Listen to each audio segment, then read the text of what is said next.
Hola, muy buenas tardes. Valentina Chávez para Piensa Prensa. Esta tarde nos encontramos con Dago Pérez Videla, quien es hijo de Lumi Videla. Lumi Videla fue militante del MIR.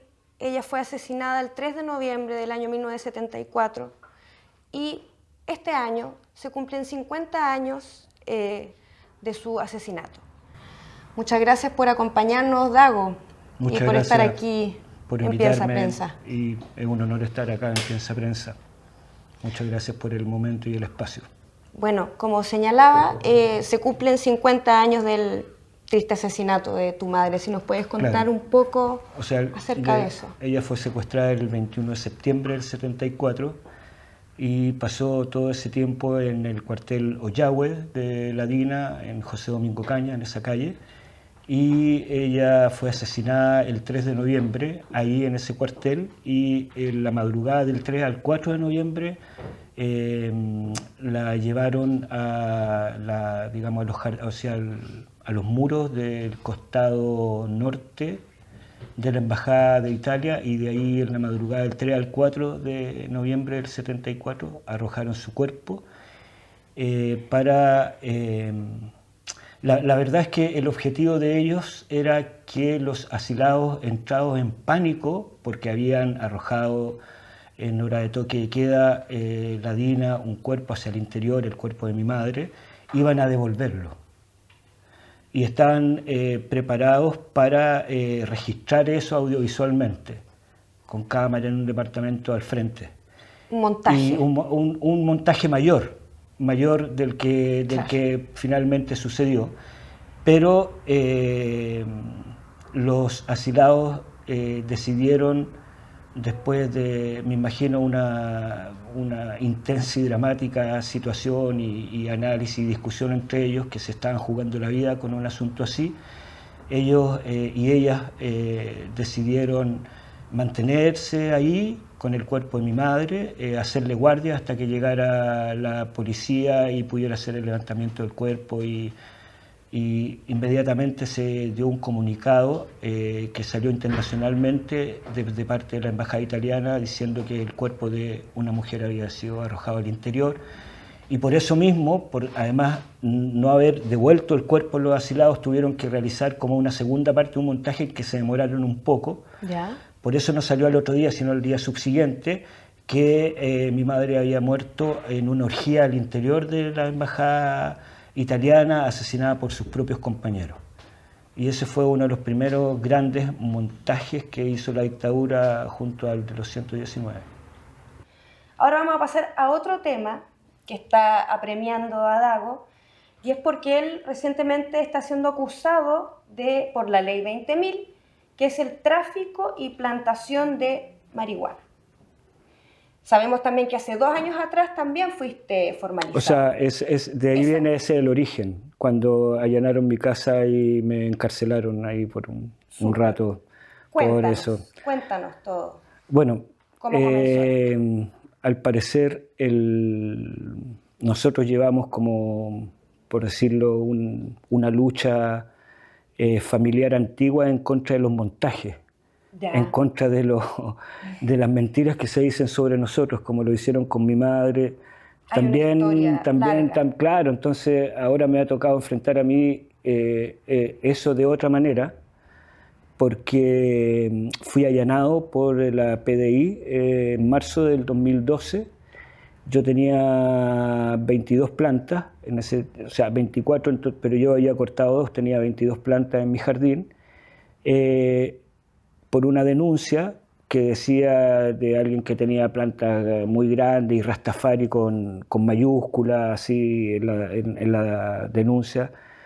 Y la PDI, como no se veían mis plantas ni no había cómo ver desde el exterior el asunto, ellos entraron ilegalmente por un pasillo de la casa del vecino, que es el dueño de la casa y que me arrendaba. Y al llegar atrás de ese pasillo ellos logran ver las plantas. Se devuelven, entran a la casa sin permiso, sin orden ni nada, y ahí me dicen: vimos tus plantas, etcétera. Yo ya lo había visto entrar por el pasillo del lado, no cachaba si eran, quién eran, después caché cuando sacan la placa y todo, que eran los PDI. Y ahí empezó todo el problema. Yo les dije a los caballeros, no quería que destrozaran, digamos, la casa, además que no es mía, tenía mi laboratorio, porque yo, aparte de Rastafari, músico, soy naturópata, estudié naturopatía profesional y soy profesional auxiliar de la salud. Digamos, en la Superintendencia de Salud está mi registro, Está al reconocido por día, el exacto. ministerio. Entonces yo trabajo hace tiempo, de hecho cuando me recibí me titulé, hice mi tesis sobre cannabis y fibromialgia. Entonces yo trabajo además como Rastafari el uso espiritual que hago de la cannabis, hago un uso medicinal de la cannabis. Y 22 plantas para esos dos usos y los usos como músicos, inspiracionales que yo le digo, no es gran cosa. Ahora, yo como trabajo en medicina tenía muchísimos rastrojos y desechos. Eso hacían un bulto, pero después de entrar ilegal, lo descarado fue que agarraron cosas así, los rastrojos, digamos, cosas que habían con tierra, con suciedad, ya ocupadas, digamos, para la medicina. Agarraron palos, tallos con los que yo hacía cuerdas de cáñamo con mi hijo, o sea, palos de 2 metros gigantes, pero café, o sea, nada verde, todo así, un saco grande que tenía que era como 4 o 5 kilos. Se llevaron el saco de guano de caballo que tenía para hacer un abono orgánico, porque yo todo lo que hacía era orgánico, desde la semilla, el abono, todo era orgánico, estaba súper bonito, todo perfecto. Y con lo del guano, los rastrojos, los palos, 14 kilos. Otro montaje. O sea, 14 kilos, entonces, tráfico. Claro, o sea, son 14 kilos.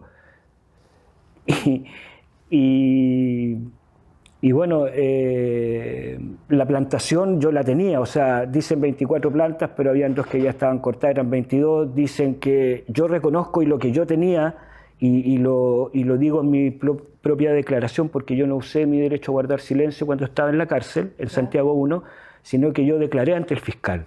Y ahí yo le dije lo que realmente tenía. Entiende que eran 300 gramos de sumidades floridas, que son las que son, valga la redundancia, las que son, digamos, son las que están normadas por el ISP, mientras que la hoja y todo lo que no tiene psicoactividad o son psicotrópicos ya no tiene como esa misma normativa que entra en la ley 20.000. Yo tenía 300 gramos de eso y 500 gramos de hoja con la que yo hago la medicina, de hecho con ese mismo material, que no es el psicoactivo de hecho, no es el que como popularmente huela, justamente con lo otro, con eso yo hago mi tesis. Un poco como para empezar a trabajar con una parte de la planta que no produciera justamente esa psicoactividad, pero que tuviera alto poder terapéutico. Y esa es mi tesis, justamente, ¿entiendes? Entonces, además, incluso yo usando principalmente la parte de la planta que no es la psicoactiva, tratando justamente de investigar por el otro lado, además haciendo un bien, o sea, muchos pacientes tenía en ese tiempo, a los que tuve que dejar de alguna manera botados porque ya no me quitaron todas las plantas, me fui preso. ¿Cuánto tiempo? 12 días digamos, en Santiago 1, en las peores condiciones, o sea, al principio estábamos 12 en una celda para uno. O sea, las cárceles empresas son pero brutales, o sea, yo que trabajé con los presos políticos y con las presas políticas, 3 con los presos políticos, 2 con las presas políticas, cuando, digamos, al término de la dictadura, yo conocía las cárceles, o sea, de hecho cuando yo nací mi papá estaba en la cárcel, yo conocí a mi papá en la cárcel, pero, o sea, no es que, la cárcel y todo, pero es como es una cárcel empresa, es impresionante cómo tienen a la gente ahí. O sea, pasillos oscuros, inundados, llenos de pedazos de cartón, de bolsas de plástico, de pedazos de panes, todo sucio. 12 en una celda. Me pegué el COVID, gastritis. Como soy vegetariano, 6 días sin comer. Pésimas cosas. ¿Entiendes? De hecho, terminé en el hospital de Santiago 1. Por lo mismo, claro, así. Y la primera experiencia ahí de estar en una cama de hospital con un pie esposado. ¿Y qué pasó? ¿Cómo finalizó eso? Con un gran abogado que logró sacarme y cambiar la cautelar de prisión preventiva por prisión, digamos, en el hogar, digamos. Estuve preso en la casa, digamos. Y ahí 2 meses estuve sin poder salir de la casa, después con prisión no domiciliaria total, que era ese el concepto, sino con nocturna. Y ahora solamente estoy con arraigo nacional, pero que igualmente me impidió hacer un viaje a México en el que tenía los pasajes comprados, invitado por la comunidad Rastafari de México, Nayabingui de México, y no pude ir porque todavía estoy con arraigo y estoy, digamos, acusado, y el juicio es el próximo lunes, empieza el juicio oral, en el que me están acusando de un nuevo montaje, o sea, cómo entraron, porque... Cuéntanos un poco de eso. Cómo entraron es que la PDI agarró una planta, la puso en un lugar irrisorio que con mucho esfuerzo se podía ver de afuera, porque yo tenía todas las cosas tan determinadas que de afuera no se podía ver nada. Pero ellos, como entraron ilegal, tienen que probar que vieron algo, y ellos decían que yo tenía plantas de 3 metros que se veían desde la calle. Pero la única foto que hay de prueba es de una planta como de un macetero, que era la única que podían mover y colocar como a la vista, y de ahí le toman una foto, pero una planta chica. De las plantas de 3 metros, de las que me acusan, no hay ninguna foto, ningún registro, porque solo se veían desde el interior de la casa del vecino, desde el patio de atrás, ¿entiendes? Desde la calle nunca se vio nada, ¿entiendes? Entonces tuvieron que hacer todo un montaje para justificar la entrada ilegal a mi casa. La vuelta... Y después... Ya estando ahí, abultaron el asunto, porque los rastas, o sea, un PDI con un rasta es evidente que va a encontrar hierba, o sea, va a la segura. Entonces, si están en plan cannabis cero y todo eso, ya vamos donde el rasta, porque el rasta no lo va a agarrar a balazo, no le va a echar ni una chuchada, ¿me entiendes, no? Claro. Entonces se la llevan súper recontra fácil, y además...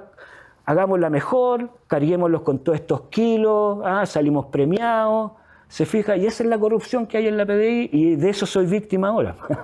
¿Cuál es la condena a la que está sujeto? Me están pidiendo 6 años por tráfico y 3 años por plantación ilegal. Eso es lo que yo me estoy arriesgando ahora en estos momentos. Y totalmente una paradoja aberrante, que es que si es que lograran condenarme por 6 años por tráfico, estaría condenado yo más tiempo que los que fueron condenados los secuestradores y quienes desaparecieron a mi padre, que fueron por la media prescripción, o sea, esa media justicia, quedaron condenados a 5 años y yo quedaría condenado a 6. Por un supuesto tráfico que en el fondo es un montaje, porque lo que yo tenía y lo que yo declaro desde la cárcel, que era lo que tenía, eran mis 300 gramos de sumidad de Florida y esos 500 gramos de hoja, y uso espiritual, uso medicinal. Nunca he sido traficante. Me parece no solamente una injusticia, sino me parece una falta de respeto. ¿Entiendes? Una falta de respeto, porque hice mi tesis sobre la cannabis justamente para hacer las cosas correctas y de la mejor manera. Tengo muchos pacientes, y en 10 años en que hago fitofármaco y que atiendo con cannabis nunca he tenido un incidente negativo. En 10 años de práctica constante. O sea, para eso estudié. Además soy sacerdote, o sea, los rastas, la cannabis, la ganja, como nosotros le llamamos, es parte de nuestro sacramento. O sea, es nuestra planta santa. Los rastas somos guardianes de la sabiduría y de la sanación que esa planta le da a la humanidad. Entonces, tengo mi derecho no solo a la plantación individual, sino como comunidad de Rastafari tenemos derecho al uso colectivo y espiritual de la cannabis. La cannabis en Chile no debería estar en absoluto penalizada. Es ridículo que esté y que todavía tengamos que estar los rastas en esto, dando explicaciones por qué fumamos, por qué hacemos medicina, y los que usan medicina natural todavía con el peligro y con el miedo de que te van a allanar, de que te van a quitar las plantas, después tú pones tu receta y todo eso, pero ya es tarde, ya te entraron a la casa, ¿entiendes? Ya pasó todo ese momento. Entonces, una de las tantas peleas, o sea, es una parte de las injusticias que vivimos, pero es la que me está tocando ahora en estos momentos, y a toda injusticia hay que ponerle frente, cara y salir victorioso. Cuéntanos, hablaste de la comunidad Rastafari, para que la gente entienda, porque socialmente a lo mejor, no lo sé, se tiende a reducir o a estereotipar a los Rastafari que solamente tienen dreadlocks y fuman marihuana. ¿Tú nos puedes contar un poquito los antecedentes históricos y culturales de esta comunidad, de dónde vienen? Tengo entendido que vienen de África y también están en Jamaica. Claro, ¿Puedes contextualizar un poco? Es que el espíritu Rastafari es manifestado en Etiopía. Ahora, esa encarnación espiritual en ancianos, en guerreros, en africanos, fue en Jamaica. Yeah. Entonces ahí despierta un espíritu guerrero ancestral que nuestros hermanos, que fue desarrollado en las montañas de Jamaica, en las familias que se habían en los cimarrones, en las familias de africanos que se habían liberado por ellos mismos del yugo del inglés, del blanco opresor. Yeah. Entonces ellos hicieron su propia sociedad, su propia forma de alimentarse, su propia fe, su propia manera por decirlo de alguna manera, de tener una forma espiritual ordenada, porque nosotros no somos una religión, por eso no quiero ocupar esa palabra, porque para nosotros la fe es algo vivo, dinámico, sin dogmas. Hay doctrina, pero es algo vivo, absolutamente vivo. Entonces el dogma mata y encadena todo. Y para nosotros la fe es liberación, totalmente liberación en todos los planos.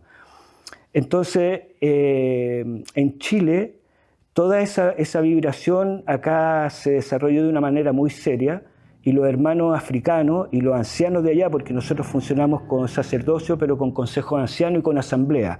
Está la congregación, está el sacerdocio y está el consejo de ancianos. Y el consejo de ancianos y el presidente del consejo de ancianos son las mayores autoridades, pero no hay jerárquico, al final todos valemos lo mismo, no hay como que una gran diferencia, incluso así a la vista, porque como digo, creemos en el poder de la hermandad. Pero nosotros tenemos evidentemente un orden, y dentro de ese orden y dentro de nuestro ritual y de nuestras ceremonias, la cannabis es la planta sagrada nuestra. Y con eso nosotros hacemos la comunión. O sea, los católicos, esa religión, tiene el vino, por ejemplo, y lo va pasando con su cáliz. Nuestro cáliz tiene cannabis. Eso. Y para terminar, y el cáliz, que es bonito explicarle cómo es la forma espiritual de fumar la ganja que tenemos los Rastafari. El cáliz es un coco o es una calabaza redonda que representa la tierra. Adentro tiene agua. Tiene una copa o un cuchi que le llamamos, donde está la hierba que se prende con el fuego, y esa combustión y todo ese momento y ese acto está con el aire. ¿Entiende? Entonces está la tierra, está el agua borboteando porque está el fuego prendido y nosotros estamos aspirando con el aire. Entonces las 4 fuerzas de la creación en ese preciso instante están activadas y en comunión con el ay, con el yo, en comunión para que todas las fuerzas de la creación poder dirigirla y activarla hacia un objetivo. ¿Entiende? Ya sea un objetivo de comunión total o ya sea un objetivo de guerrero. ¿Entiende? De alguna victoria, ¿me entiende? Porque nosotros le enviamos palabras, sonido y poder, o sea, con el tambor y con el canto, enviamos ondas de justicia en contra del opresor para que ese corazón, ese del opresor, del asesino, estalle y se vaya al infierno, a través del canto y de la palabra y el sonido y el poder. Toda una cultura tradicional. Por supuesto, y eso es lo que nosotros, y la cannabis está en nuestro altar, nosotros tenemos un tabernáculo, tenemos nuestro altar y nuestra comunión, y el chaliz se fuma, se da oración y se pasa hacia la izquierda porque es hacia el lado del corazón. Hacia el lado de la vida va fluyendo, hermanos y hermanas van recibiendo y van dando sus oraciones y fumando alrededor del altar, con el cáliz, activando las 4 fuerzas de la creación: agua, tierra, fuego y aire. Comprendo, toda una ritualidad y una cosmovisión. Y eso es lo que no quieren respetar y lo que no quieren entender. Este sistema que no entiende nada tampoco. Nosotros no nos hacemos ninguna ilusión de que lo vayan a entender. Uno lo explica acá para que los buenos corazones y los buenos espíritus, despiertos además, puedan entenderlo. Pero nosotros lo decimos y lo mostramos, y siempre nos mostramos como somos para exigir respeto. Nosotros merecemos de respeto porque tenemos nuestro derecho espiritual. Bueno, Dago, qué interesante todo esto que nos cuenta acerca de esta cosmovisión, de toda esta cultura que hay acerca del Rastafari, entendiendo que en Chile vivimos en un país donde no se respeta la diferencia, las personas, los pueblos originarios, sin ir más lejos, no son respetados. Bueno, te agradecemos a que hayas venido acá a darnos tu testimonio como hijo de 2 revolucionarios asesinados por la dictadura militar, y que también que nos cuentes lo que estás viviendo tú mismo, víctima también de los montajes del poder y de la policía.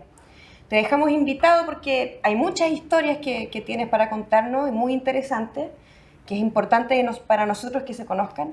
Así que te esperamos cuando quieras. Están abiertas las puertas de Piensa Prensa para ti. Muchas gracias, y querer finalizar enviando un saludo porque fui secundario, dirigente secundario en el tiempo de la dictadura, y ahora todo mi amor y todas mis oraciones están en todos nuestros compañeros que están quemados, nuestros niños, nuestro ejemplo, porque una de las cosas más lindas, si no la más linda que tiene Chile, son sus estudiantes secundarios y sus mapuches. Así que todo mi amor para los secundarios, todo mi respeto al pueblo mapuche que está siendo reprimido y que mantenemos cosas muy comunes con los Rastafari. Es una lucha común en contra del colonialismo en todos sus aspectos, así que seguimos adelante. Seguimos adelante. Sigan nuestras entrevistas. Muchas gracias. Nos vemos.